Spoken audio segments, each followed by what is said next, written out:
Management of acute severe ulcerative colitis, which you all know is a very serious emergency which we have to face, and it's one situation where we really have to make a good use of our clinical sense and other to make decisions. A lot of decisions are required to be made from the physician side, and whatever we decide will change the course of the patient's management, and a lot of morbidity and mortality is based on our decisions.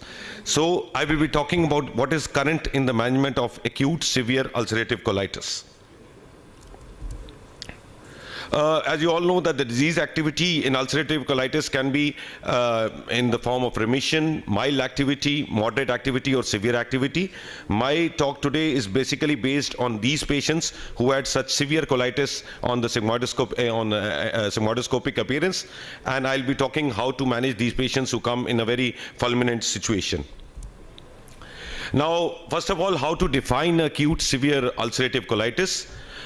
We had the Truelove and Witts criteria which were given in 1955, and surprisingly from 1955 and today it's 2015, we have had many other criteria like Mayo Clinical Index, Sutherland Index, Lichiger Index, but none of them has stood the test of time, and we still Truelove and Witts is one of the most commonly used criteria. And this basically is simple criteria which is based on clinical features. If a patient of ulcerative colitis has a bloody stool frequency which is greater than 6 per day, and if he has any of the signs of systemic toxicity in the form of tachycardia, fever, anemia or an elevated ESR, then he probably has a severe ulcerative colitis. Now personally I'm not a very good fan of this Truelove and Witts criteria, but this is what is used in most of the clinical discussions. This is what is used in many of the clinical trials also. Although we all know that in India a person to be anemic is not something very rare. ESR is a very non-specific thing. Fevers do occur because of so many other reasons. So it's not a very good criteria in that way in our settings, but this is what the best we have. Mayo Clinical Index is another good index, but it requires the use of a sigmoidoscopy, and I think in today's time hardly any ulcerative colitis, especially a severe attack patient, would be treated without a colonoscopy because it is so easily available everywhere in India now. Now coming to statistics, about 18% to 20% of patients will present first time as acute severe ulcerative colitis, and about 18% of the patients will have sometimes in their course of disease a very severe attack. So that is the frequency of acute severe ulcerative colitis to occur. The mortality rate surprisingly has changed over the years. It was about 75% in year 1933, and gradually it came down with the advent of steroids. With the advent of IV steroids it came down further, and then later on with improvement in surgical techniques it has come to now about 1%, and it has stayed at that point since last 20-30 years. So all the new treatment drugs which have come up have not really made a very significant difference in the mortality over the last 2 to 3 decades. Patient, obviously a severe ulcerative colitis patient needs to be hospitalized. A history and physical examination is now important. Presence of abdominal signs generally warns us that something really major is wrong inside. We have to do the routine investigations, and then we come up to the specific investigations. The specific investigations which we, for this particular disease, which we need to do, one is the CRP. Now CRP is a very simple test available everywhere. We are very regularly doing this in our clinical practice because CRP directly correlates with the activity of the disease. Increased CRP is associated with other marks of marks of severity which are given in Truelove and Witts criteria like anemia and increased ESR.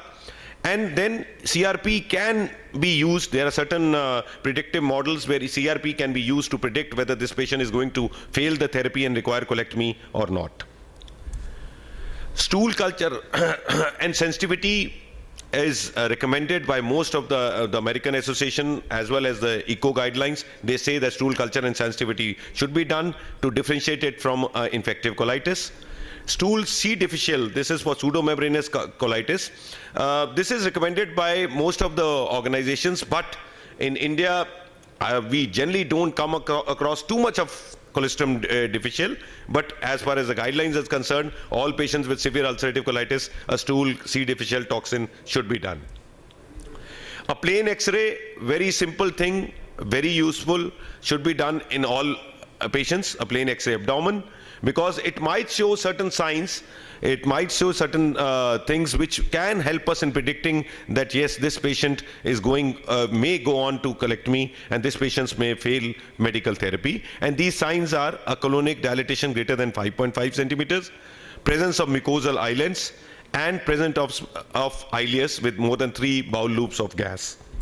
These are two X-rays. In the first X-ray, you can see mucosal islands, small dots of increased radio opacity in between the dilated colon, and in second you can see the dilated colon as well as the dilated small bowel loops, which indicate that this patient is going to have a severe course and about 75% chance that he will land up in colectomy.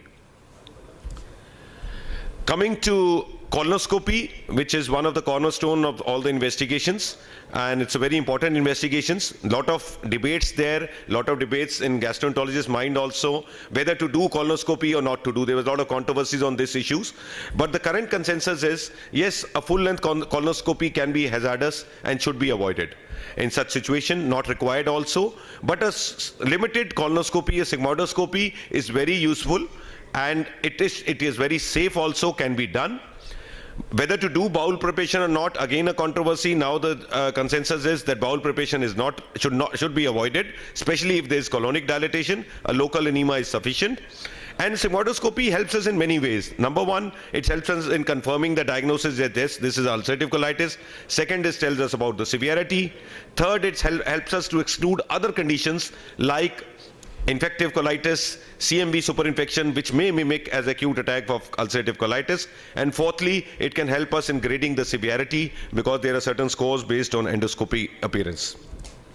Now, these are 4 representative examples of patients of ulcerative colitis who came with acute exacerbation.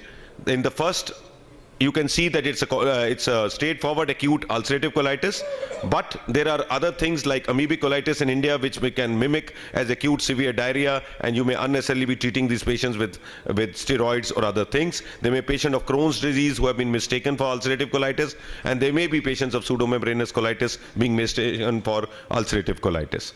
So these are the certain things we can get this information from sigmoidoscopy and should be done in almost all the patients. IV fluids, yes, fluid and nutritional requirements should be met.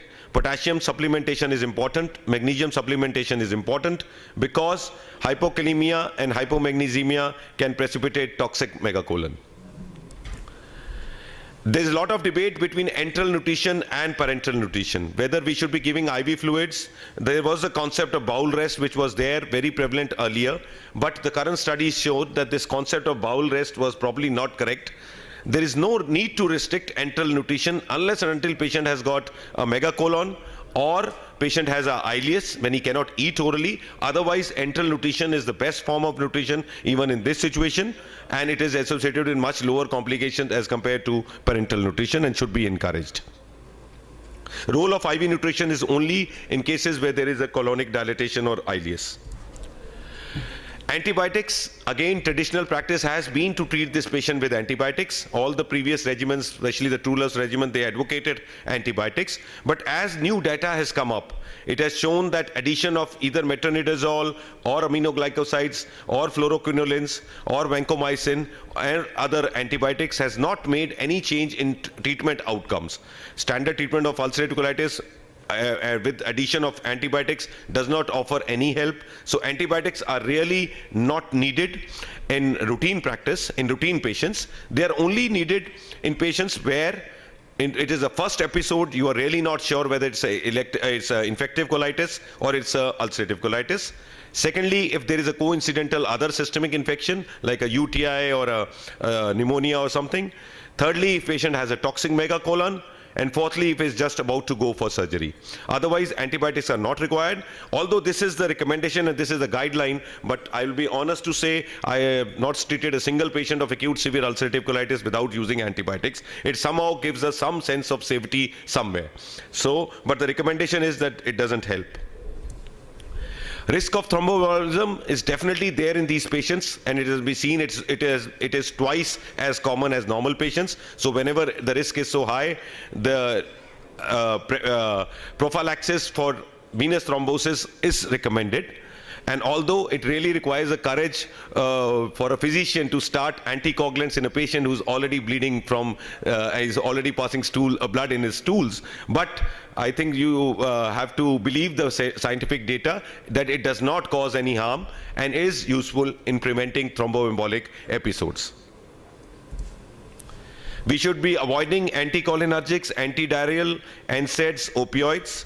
A common mistake we see so often. Patients, there's always a tendency, there's always a temptation, a patient is passing 10 to 15 stools, put him on anti-motility drugs. This is a tendency which all of us have, but we should be seriously withholding ourselves and not prescribing these drugs because they have been shown to precipitate toxic megacolon and cause more complications. So these antidiarrheals, anticholinergic drugs, especially for pain abdomen, should be avoided in these patients. Coming to aminosalicylates, no study really has shown any benefit of aminosalicylates in this acute severe condition. They are useful drugs for mild to moderate disease, they are useful drugs for maintaining a remission, but for treating a severe attack, there is not much data available. So, but our practice generally is that if the patient is already taking them and is able to eat orally, there is no harm in continuing with them. But if somehow you have stopped them or you don't want to give them, it is perfectly scientifically correct. Concomitant use of rectal medication was advocated in the past that you should use rectal steroid enemas and rectal aminosalicylate enemas, but at present, the present understanding of the thing shows that they are not required. They do not change the outcome, but may help in control of local symptoms like tenesmus and incontinence to some extent. Now, coming to the mainstay of treatment of acute severe colitis, which has not changed since last about 60 years, and that is corticosteroids. They are the main drugs to treat acute severe attack. The drugs, since the patient is already hospitalized, they are started in the parenteral form. IV hydrocortisone is the most commonly used drug in the dose of 100 milligrams 6 to 8 hourly. There is no need to put the patients on high-dose steroids because it has not shown any benefit. I have seen prescriptions of giving methylprednisolone in a very high dose in such conditions, totally not required, may cause more complications than any help. Dose of 100 milligram 8 hourly or maximum 6 hourly is sufficient to treat these patients if they have to respond to steroids. And similarly, I've also seen people using very half-heartedly steroids. That's also not good. You should be using the optimal dose. Underdose and overdose both are detrimental in this condition. And there was a question of whether to give steroids in a continuous infusion or whether to give a bolus dose. Well, bolus dose is same as continuous infusion, so there is no need to give any continuous infusion. Steroids have stood the test of time. There have been number of studies, and the results overall show that they are effective in about 2/3 of patients. They are effective. The 1/3 of about 30% of the patients are going to fail the therapy and go on to colectomy, and the mortality rate, as I told you, is about 1% since last 30-40 years. Now, problem is that if the patient responds to steroids, it's very good. But if it doesn't respond to steroids, then what to do? Now, this is a question which is there. Now, next step either is going to be a salvage therapy of drugs, or patient can be referred straight away to surgery. So this is the very important point, and which really is a very tough thing for any physician to do, is to take this decision, because in back of mind you want to save the colon of your patient, but you are also feeling stress that prolonging your treatment might bring the patient into more worse condition, more immunosuppressed condition, and when the surgeons are going to take him, there will be more mortality and morbidity for this patient. So you have to make a very difficult balance here, and you have to make a very conscious decision to what to do further. Now, as I said, there are two options now. One, to go to second line therapy, the salvage therapy, and second is to straight away send the patient to surgery. In the second line therapy, we have a couple of drugs there. the best time to assess is about 3 to 5 days. This is the best time to assess whether your therapy is effective or not. People are now coming to 3 days, in fact from 5 days, because unnecessarily giving steroids for long may just bring more complications rather than help. And if the response rate is present, then continue the intensive regimen for next 5 to 7 days. If it is not there, then you can stop therapy and go on to the next line of management. In the salvage therapy, just before that, we can, as I said, that this is a very important decision to take at this time. So whether we are taking a right decision or not, physicians always want some sort of objective criteria where we can say that this patient is now not going to respond and is going for surgery or for second line therapy. Are there any parameters which can help us in predicting and just reassuring ourselves that we are taking a right decision? Yes, there are certain criteria, clinical, biochemical and radiological. If on the day 2, in the clinical criteria, if on the day 2, if the stool frequency is still more than 12, of giving IV steroids, I think about 55% of these patients are going to go for colectomy, so you can think of stopping the therapy and moving on to the next line of therapy. And if on day 3 the stool frequency is greater than 8 or greater than stool frequencies between 3 to 8 with CRP of more than 15, this is the point when CRP comes to your help, then these about 85% of these patients will require colectomy. So if you have these things, you can be slightly more confident in making a decision of moving on to the next line of therapy. Again, if there is increased CRP, decreased albumin, decreased pH, fever, ESR more, these 5-fold increase in colectomy in these patients. Radiological criteria I've already mentioned. If there is a colonic dilatation, mucosal islands or ILS, 75% of patients will require a colectomy.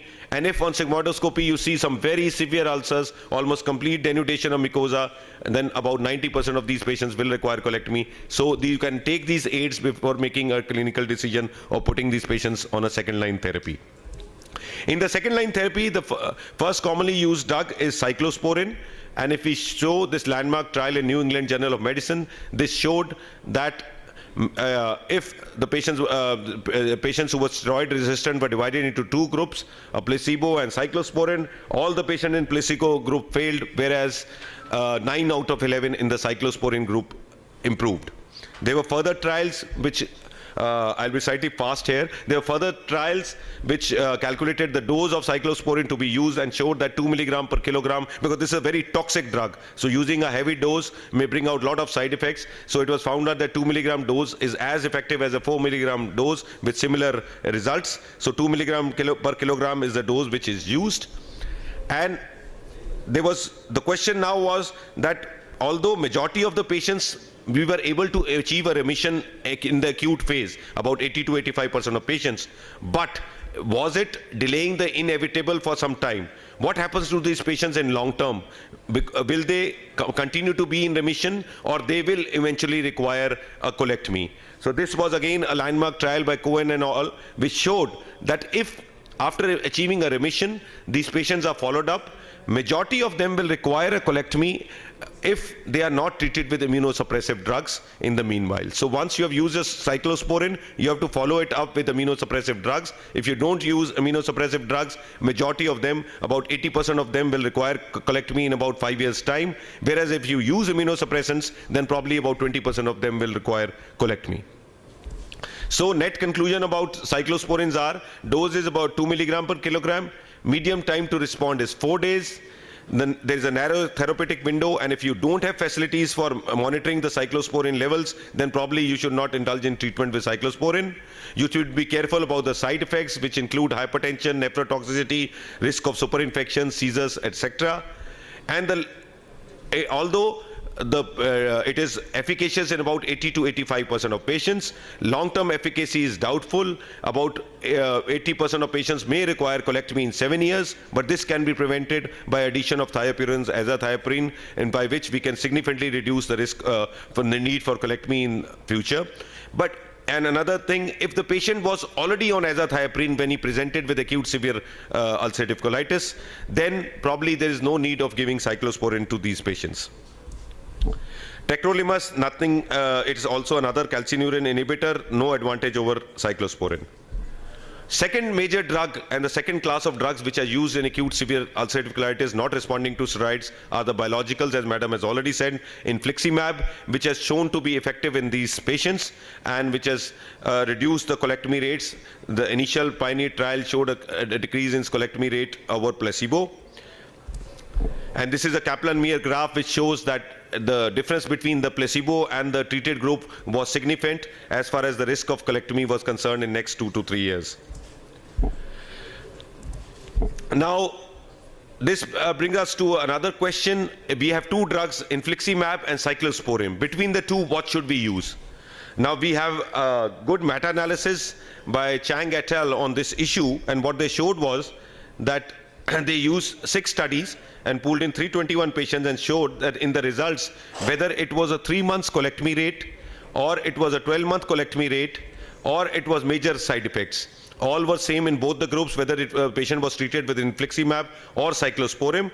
Only the post-op complication patient went on to require a colectomy was slightly more in the infliximab group. So both the drugs are same, and this was further confirmed by a landmark trial by Lahire et al. In which they again showed that both the drugs are totally comparable. So you can use whatever you are more comfortable with, whatever you are more familiar with. But there may be certain situations in which may be better than the other. For example, if a patient has a low cholesterol or a low magnesium, then cyclosporine obviously is not an option because it can lead to seizures and other toxicity. Cyclosporine is a good option if you predict that this patient might go to surgery because it has got a shorter half-life. And if the patient is already on azathioprine or these kind of drugs, then cyclosporine is not a good option. If a patient has a severe cardiac dysfunction, then infliximab is not a good option. So the drugs are almost similar. You can tailor them as per the requirement. Now, if suppose we have used cyclosporine and it fails, do we move on to infliximab and vice versa? Can these drugs be used in a sequential manner? We have data on this also which states that yes, if we move on from one to other, we can get more patients into remission. But the important thing to note is the bottom of the slide, which shows that there are a lot of complications because of using such strong immunosuppressive drugs. The risk of infections and death is there. So at present, it is recommended that if you have used one drug and it has failed, it is better to send the patient to surgery rather than move on to the other drug, except for in specific trial protocols or at specialized center, because the risk of superinfection, especially if started in a very with a small gap of each other, is very high. Lastly, if the salvage therapy has also failed, then the patient has to go for surgery. Surgeon has a last call, and I think now the surgeons are becoming more and more experienced. At our center, the surgeons are doing it laparoscopically, so that has greatly reduced the mortality, the morbidity in these cases, and it has really changed the mortality seen overall of management of ulcerative colitis. And it has also brought in confidence in us physicians, if you have a good surgeon who can do the job, in sending the patients early, because more you delay the patient, more immunosuppressives you give, the more chances of patient not having good results during surgery are there. So at last, I will just summarize the whole scenario in these 5 steps. If you have a patient of acute severe ulcerative colitis, then you start him on, after doing general things, you start him on IV steroids at a dose of 100 milligrams 6 to 8 hourly. Methylprednisolone in low dose is an alternative. Assess the patient at day 3. If he is responding, then continue with steroids. If he has a partial response, you can move on with steroids for another 2-3 days. But if he has no response, then move on to second line therapy. Second line therapy may be depending on the local expertise and local drugs and available and the cost factors. You can either go straight away to surgery, or you can go to second line drugs, which are IV infliximab and IV cyclosporine, both of which have got almost equal efficacy and equal toxicity. So choice is yours. If there is a response with infliximab, consider continuous long-term maintenance infliximab in future. If there is no response, patient goes for surgery. And similarly with cyclosporine, if there is a response, follow up these patients by using azathioprine on a long-term basis. And if there is no response, then patient goes for surgery. So this is in a nutshell what is current in the management of acute severe ulcerative colitis, and there were few new things which just I wanted to highlight, and some change of practice like using of antibiotics or using of parenteral nutrition which needed to be highlighted. Thank you. Thank you.